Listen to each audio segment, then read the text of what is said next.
Corría el año 336 a.C.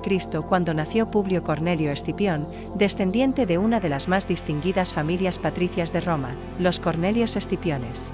Fue un niño privilegiado por la cuna, pero destinado a forjar su grandeza no por el legado de su linaje, sino por su genio militar y su audacia inquebrantable. Desde muy joven, Escipión mostró una inteligencia vivaz, gran elocuencia y una inclinación innata por el arte de la guerra.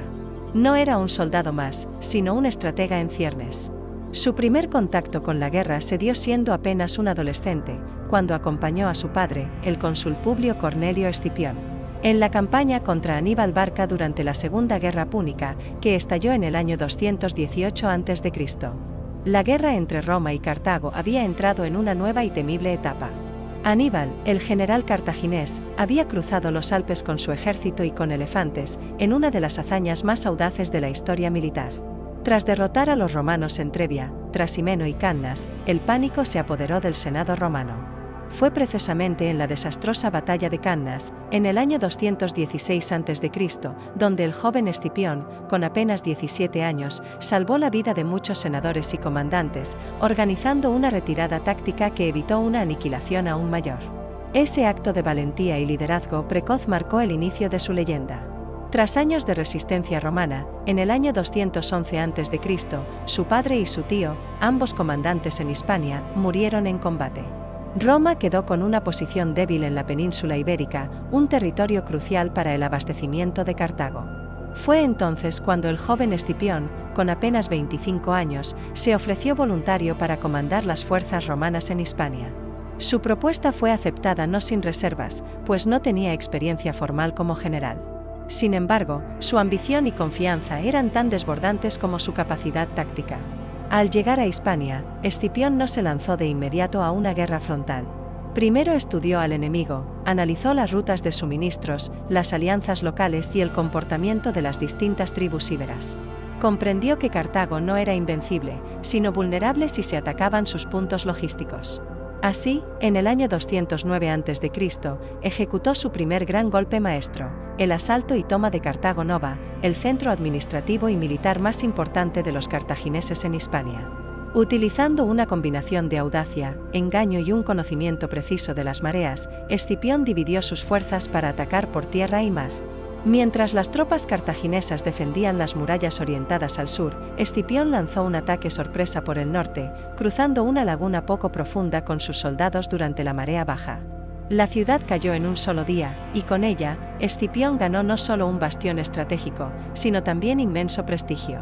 Cartago Nova albergaba enormes arsenales, reservas de plata y a miembros de las élites íberas, que fueron tomados como rehenes y tratados con inusitada clemencia por Escipión. Este gesto le ganó la lealtad de muchas tribus locales, que comenzaron a cambiar de bando. Fue así como el general romano tejió una red de alianzas que le permitió debilitar a Cartago desde dentro. En los años siguientes, Escipión continuó su campaña en Hispania con una mezcla de diplomacia y guerra. En el año 208 a.C., enfrentó a Asdrúbal Barca, el hermano de Aníbal, en la decisiva batalla de Baecula. Con una táctica envolvente, Escipión dividió a su ejército en dos alas que atacaron los flancos de los cartagineses, forzando su retirada. Aunque Asdrúbal logró escapar y marchó hacia Italia para reunirse con Aníbal, la victoria consolidó el control romano en la región. Sabía que Aníbal había vencido a los romanos en Cannas con una doble envoltura, y aplicó una versión simplificada de esa táctica, como si aprendiera directamente del maestro al que algún día habría de vencer. Pero su campaña no terminaría allí. En el año 206 a.C., se produjo la batalla más crucial de su campaña en Hispania, la batalla de Ilipa. Allí enfrentó a un ejército combinado cartaginés, comandado por Asdrúbal Giscón y Magón Barca. Escipión usó una táctica radical. Durante varios días entrenó a sus tropas con un orden de batalla falso, colocaba a los legionarios romanos en el centro y a los aliados íberos en los flancos. El día del combate real, revirtió las posiciones, los romanos fueron colocados en los flancos y los íberos en el centro. Cuando el combate comenzó, los cartagineses fueron sorprendidos. Escipión lanzó un ataque temprano, obligando al enemigo a desplegarse apresuradamente. Los flancos romanos avanzaron con fuerza, envolviendo progresivamente a los cartagineses, mientras el centro se mantenía en espera. Fue una victoria total. y Lipa selló la expulsión definitiva de Cartago de la península ibérica. Tras la batalla, Escipión regresó a Roma con gloria. Fue recibido como un héroe y nombrado cónsul a pesar de su juventud. Había limpiado Hispania de presencia cartaginesa en menos de 4 años, con un ejército inicial limitado y sin respaldo constante del Senado. Su fama crecía, y con ella, una nueva ambición comenzaba a surgir: llevar la guerra al corazón de Cartago, en África. Pero eso es solo el comienzo del ascenso del hombre que sería conocido para la posteridad como el africano. Tras sus resonantes victorias en Hispania, Publio Cornelio Escipión regresó a Roma con un prestigio en ascenso y una determinación férrea. No contento con expulsar a los cartagineses de la península, quería golpear el corazón de su enemigo y llevar la guerra directamente al continente africano. Su mirada se posaba en Cartago, la ciudad legendaria de la costa norte de África que durante generaciones había desafiado el poder de Roma. Era el año 205 a.C. Escipión, aún joven y sin una larga carrera política, se presentó ante el Senado con una propuesta audaz: liderar una expedición a África para forzar a Cartago a retirar a Aníbal de Italia y poner fin a la guerra de una vez por todas.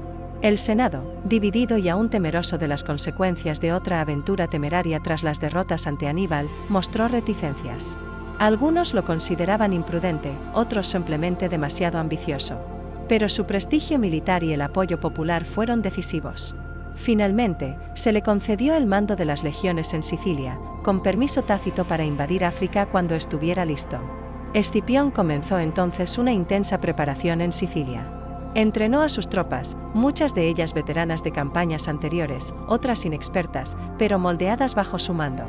Reorganizó el ejército con una disciplina férrea, reforzando la caballería, reclutando aliados númidas y perfeccionando las maniobras de doble envolvimiento que tanto éxito le habían dado en Hispania. En el año 204 a.C., Escipión finalmente cruzó el Mediterráneo y desembarcó en la costa africana, cerca de Útica. No lo hizo solo. Contaba con la ayuda del rey númida Masinisa, un joven guerrero que rivalizaba con otro líder númida, Sifax, aliado de Cartago. Masinisa se convirtió en un socio vital, aportando caballería ligera de extraordinaria movilidad y un conocimiento profundo del terreno africano. Nada más llegar, Escipión demostró que su genio militar no conocía fronteras. En lugar de atacar directamente Cartago, comenzó una campaña de devastación metódica de su entorno, quemando campos, saqueando aldeas y debilitando la capacidad de abastecimiento cartaginesa. Sifax y Asdrúbal Giscón marcharon contra él con un ejército combinado mucho mayor en número. Se establecieron en campamentos separados pero próximos. Fue entonces cuando Escipión ideó una de sus maniobras más brillantes: la quema nocturna de ambos campamentos enemigos. Esperó al anochecer y dividió a sus hombres en grupos que atacarían simultáneamente. Mientras unos prendían fuego al campamento de Sifax, otros hacían lo mismo con el de Asdrúbal. El caos se apoderó de las filas enemigas. El humo, las llamas y la sorpresa hicieron que la mayoría ni siquiera pudiera organizar una defensa efectiva. Miles de soldados cartagineses y númidas murieron asfixiados, quemados o acuchillados durante la huida. Fue una victoria total con pérdidas mínimas para los romanos. Con sus fuerzas destruidas y el terreno a favor de Escipión, Cartago entró en pánico. Envió embajadores a solicitar la paz. Escipión impuso condiciones duras: la entrega de prisioneros, el desarme de la flota, la evacuación de Italia por parte de Aníbal y el abandono de alianzas hostiles. Pero mientras Cartago fingía negociar, envió un mensaje urgente a su general en Italia. Aníbal debía regresar. Así, el enfrentamiento largamente esperado entre los dos gigantes de la guerra se acercaba. Aníbal Barca, el genio que había humillado a Roma durante más de una década, y Escipión, el joven general que había recuperado Hispania y desafiado a Cartago en su propia tierra, estaban por encontrarse. En el año 203 a.C., Aníbal desembarcó en África. Su retorno fue recibido con esperanza por los cartagineses, pero también con recelo por algunos senadores. El general había perdido muchos de sus mejores hombres en Italia, sus veteranos estaban envejecidos, y los refuerzos eran limitados. Escipión, por su parte, tenía un ejército bien entrenado, con moral elevada y con aliados leales como Masinisa. Ambos líderes se enviaron mensajes diplomáticos en un último intento de evitar la guerra. Se admiraban mutuamente. En una reunión legendaria en la llanura de Zama, discutieron sus términos. Pero sus condiciones eran irreconciliables. La guerra era inevitable. Ambos bandos comenzaron los preparativos para la gran batalla. Aníbal contaba con 80 elefantes de guerra y un ejército mixto compuesto por mercenarios, númidas leales, infantería libia y los restos de sus veteranos italianos. Escipión disponía de una infantería disciplinada, caballería romana e ítala, y sobre todo, la caballería númida de Masinisa, que sería clave. Así, el destino de dos imperios colosales, Roma y Cartago, y el futuro del Mediterráneo, se decidiría en una única batalla, Zama. Pero eso es materia del siguiente episodio. La mañana del enfrentamiento final amaneció clara sobre las llanuras de Zama. Era el año 202 a.C. Dos ejércitos se observaban frente a frente, cada uno liderado por un titán militar. A un lado, Publio Cornelio Escipión, el romano que había llevado la guerra hasta África. Al otro, Aníbal Barca, el estratega cartaginés que durante más de una década había sembrado el terror en Italia. Ambos generales sabían que el destino de sus naciones pendía de esa jornada. La tensión en el aire era espesa. Escipión desplegó su ejército en tres líneas tradicionales, con los Astati en primera fila, los príncipes en segunda y los Triarii al fondo. Pero hizo una modificación crucial: en lugar de disponer a sus soldados en formación compacta, dejó pasillos entre las cohortes. Un diseño calculado para lidiar con la mayor amenaza del día, los elefantes de guerra de Aníbal. El cartaginés, por su parte, colocó a los elefantes al frente, seguidos por tres líneas sucesivas, mercenarios de diversa procedencia en la primera, infantería libia y cartaginesa en la segunda, y sus veteranos italianos en la retaguardia. A sus flancos posicionó la caballería númida, aún aliada de Cartago, y caballería cartaginesa tradicional. La batalla de Zama comenzó con el estruendo de los elefantes. Decenas de bestias enormes avanzaron a través del campo de batalla, lanzando alaridos y aplastando la tierra bajo sus patas. Pero Escipión había previsto este momento. Cuando los animales cargaron, los romanos tocaron trompetas y cuernos a todo volumen, generando un estruendo ensordecedor. Muchos elefantes se desorientaron y viraron en pánico, algunos incluso se volvieron contra las propias líneas cartaginesas. Los que continuaron su carga fueron canalizados por los pasillos entre las cohortes romanas. Desde esos corredores, los soldados romanos atacaban con jabalinas y lanzas, causando caos y heridas en los animales. Cuando la mayoría de los elefantes estaban fuera de combate o desbandados, Escipión ordenó avanzar a la infantería. La primera línea cartaginesa, compuesta por mercenarios, combatió con bravura, pero sin una cohesión clara ni apoyo firme de la retaguardia. Cuando comenzaron a retroceder, chocaron con la segunda línea, y Aníbal, temiendo el colapso del frente, no les permitió replegarse. La confusión creció. Escipión supo aprovecharla. Ordenó a sus cohortes avanzar en bloque, empujando a las líneas enemigas hacia su retaguardia. Aníbal mantenía aún su mejor carta, los veteranos de Italia. Cuando Escipión ordenó a sus príncipes avanzar, los veteranos resistieron con fuerza y por un momento, la batalla pareció equilibrarse. Fue entonces cuando se produjo el golpe decisivo. La caballería romana, liderada por Lelio, y la caballería númida de Masinisa, que al inicio habían combatido a los flancos, regresaron al campo de batalla. Habían derrotado a la caballería cartaginesa, y en una maniobra envolvente, atacaron la retaguardia de las tropas de Aníbal. El ejército cartaginés quedó atrapado entre dos frentes, la infantería romana por el frente y la caballería aliada por la retaguardia. La matanza fue terrible. Aunque los veteranos resistieron valientemente, fueron superados en número y flanqueados por todos lados. Aníbal, viéndose vencido, logró escapar con un pequeño grupo de fieles. El resto del ejército cartaginés fue aniquilado o capturado. Zama fue una victoria total para Escipión. Había derrotado al general más temido de su época, y lo había hecho en su propio terreno, en África. No solo logró lo que nadie antes había conseguido, una victoria sobre Aníbal en batalla campal, sino que lo hizo con un control absoluto del campo de batalla, empleando tácticas perfeccionadas por años de aprendizaje y estudio. Tras la batalla, Cartago no tuvo otra opción que rendirse. Los términos impuestos por Escipión fueron severos. Cartago debía entregar su flota, pagar una inmensa indemnización durante 50 años, renunciar a cualquier campaña militar sin permiso de Roma y entregar a sus elefantes de guerra. Además, Masinisa fue confirmado como rey de los númidas, aliándose formalmente con Roma. La Segunda Guerra Púnica, una de las más sangrientas y decisivas de la antigüedad, había llegado a su fin. Roma, que había estado al borde de la destrucción, ahora emergía como la potencia dominante del Mediterráneo occidental. Y Escipión, el arquitecto de esa victoria, fue recibido en Roma con honores extraordinarios. El Senado le otorgó el sobrenombre que pasaría a la historia, Africanus, el africano. Nunca antes un general romano había sido honrado con un título basado en una victoria sobre un continente extranjero. Su gloria era incomparable. Pero aunque su estrella brillaba más que nunca, los desafíos del poder apenas comenzaban. Tras la victoria definitiva en Zama, Publio Cornelio Escipión regresó a Roma como el héroe absoluto de la República. Su entrada fue triunfal, acompañado por los estandartes enemigos capturados, los tesoros incautados a Cartago y miles de prisioneros que caminaban encadenados.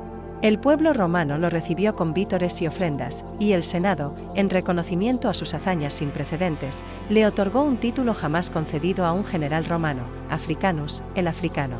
Roma había estado a punto de sucumbir frente a Aníbal, y fue Escipión quien la rescató. Su genio estratégico, su habilidad para inspirar a sus tropas, su astucia diplomática con aliados como Masinisa y su capacidad para aprender de sus enemigos habían convertido una guerra desastrosa en una victoria total. Era, sin lugar a dudas, el hombre más poderoso y admirado de su tiempo. Pero en la política romana, la envidia y la rivalidad eran tan letales como las lanzas en el campo de batalla. Durante los años siguientes, Escipión participó activamente en la política de la República. Promovió leyes para mejorar la administración de las provincias, protegió a sus veteranos, apoyó a sus aliados y mantuvo una postura firme contra los excesos de poder del Senado. Pero esa misma independencia le granjeó enemigos entre los conservadores, especialmente entre los miembros más rígidos del partido aristocrático, los optimates. Uno de sus principales rivales políticos fue Catón el Viejo, el censor, un hombre austero y severo que desconfiaba de la popularidad y el poder militar concentrado en una sola figura. Catón acusó a Escipión de corrupción, de malversar fondos y de enriquecerse a costa del tesoro público tras la guerra contra Cartago. Aunque no pudo presentar pruebas definitivas, logró sembrar sospechas sobre el héroe nacional. Escipión, indignado por estas acusaciones, se presentó ante el Senado y, en un gesto de desafío, no solo defendió su nombre, sino que pidió que se recordaran sus victorias. En medio de la sesión, abandonó la sala diciendo: «En el día de hoy salvé a Roma de la ruina, y hoy se me juzga». Esa frase resonó por generaciones. Dolido por la ingratitud, decidió retirarse de la vida pública. Se exilió voluntariamente en su villa de Liternum, en Campania, lejos de los honores, la política y la vida urbana de Roma. Allí vivió sus últimos años cultivando la tierra, rodeado de sus memorias, de sus soldados más fieles y de los trofeos de guerra que conservaba. Murió hacia el año 183 a.C., el mismo año en que murió su eterno rival, Aníbal Barca, en el exilio. Es imposible ignorar la coincidencia. Los dos grandes generales de la Segunda Guerra Púnica, muertos en el mismo año, cada uno en tierra ajena y en el ocaso del poder. En su tumba, según la tradición, Escipión pidió que se grabara una frase simple pero rotunda: «Ingrata patria, neos aquí de mabebis, patria ingrata, ni mis huesos tendrás». Sin embargo, su legado no desapareció. Escipión el africano no solo cambió el rumbo de una guerra, cambió el destino de una civilización. Roma, tras Zama, se convirtió en la potencia indiscutida del Mediterráneo occidental y, eventualmente, en un imperio que abarcaría 3 continentes. Las tácticas de Escipión serían estudiadas por siglos. Su uso magistral del doble envolvimiento, su comprensión del valor de la diplomacia militar, su visión estratégica a largo plazo, e incluso su capacidad para leer y anticipar a su oponente, influirían en generaciones de comandantes, desde Julio César hasta Napoleón Bonaparte. A diferencia de muchos generales que solo conocieron la victoria o la derrota, Escipión conoció ambas, la gloria de ser salvador de Roma y la soledad del desprecio político. Pero la historia, a lo largo de los siglos, le devolvió su lugar. Hoy, más de 2000 años después, su nombre resuena no como el de un simple militar, sino como el de un constructor de imperios. Escipión el africano, el hombre que venció a Aníbal, el arquitecto de la supremacía romana, el estratega que enfrentó al abismo y lo superó. Así termina la historia de uno de los más grandes generales que ha dado la humanidad. Su legado permanece vivo, no solo en mármoles y crónicas antiguas, sino en cada análisis de táctica, en cada lección de historia, y en cada recuerdo de una época en la que Roma, por obra de un solo hombre, se alzó desde la sombra de la destrucción hasta la eternidad.